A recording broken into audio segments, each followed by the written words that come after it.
가입자가 직접 서류를 발급받지 않아도 손쉽게 청구할 수 있도록 하는 보험금 청구 간소화 사업은 논의가 시작된 지 13년이 지났습니다. 그러나 의료계의 강한 반발로 여전히 도입되지 못하고 있는데요. 의료계가 최근 입장을 바꾸고 정부와 여당도 강한 의지를 보이고 있어서 해결의 실마리를 찾을 수 있을지 주목됩니다. 강희경 기자가 보도합니다. 병원 진료를 받은 보험 가입자가 빼먹지 말아야 하는 일이 진료비 세부 내역서 등을 발급받는 것입니다. 하지만 번거로운 절차다 보니 가입자 절반 정도는 보험금을 청구하지 않은 경험이 있습니다. 병원 방문 시간 부족 등이 주된 이유입니다. 의료비가 발생을 했지만은 청구하지 않는 사람들이 청구한 사람에 비해서 불편을 호소하는 비율이 월등하게 높습니다. 실손보험 청구 간소화 사업이 도입되면 절차가 간단해집니다. 보험 가입자가 곧바로 보험금을 청구할 수 있도록 의료기관이 증빙 서류를 보험사에 전송해주기 때문입니다.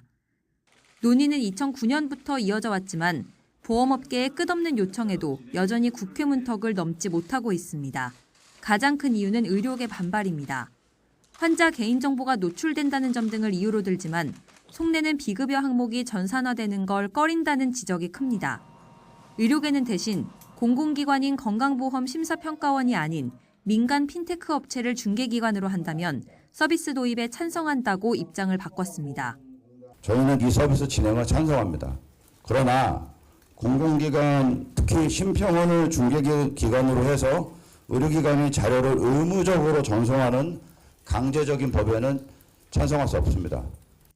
그러나 보험업계는 물론 법조계와 소비자단체까지 비용과 신뢰성 등을 이유로 심평원이 중개기관이 돼야 한다고 반박하고 있습니다. 여전히 넘어야 할 산이 많은 겁니다. 심평원이 좀 있는 시스템을 이용하는 것이 가장 효율적인 대안이다라는 부분이고요. 개인정보 보호 차원에서 그리고 이용 편의성 차원에서 그리고 안정성 차원에서 정부는 정부와 민간이 모두 참여하는 대통령 직속 TF를 만드는 등 중재에 나섰습니다.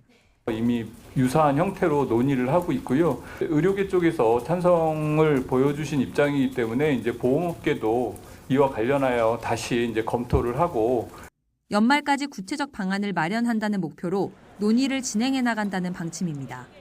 정부가 실손보험 청구 간소화를 주요 혁신 과제에 포함하는 등 강한 의지를 보이는 만큼 13년간 공전해온 논의가 비로소 진전될 수 있을지 주목됩니다. YTN 강희경입니다.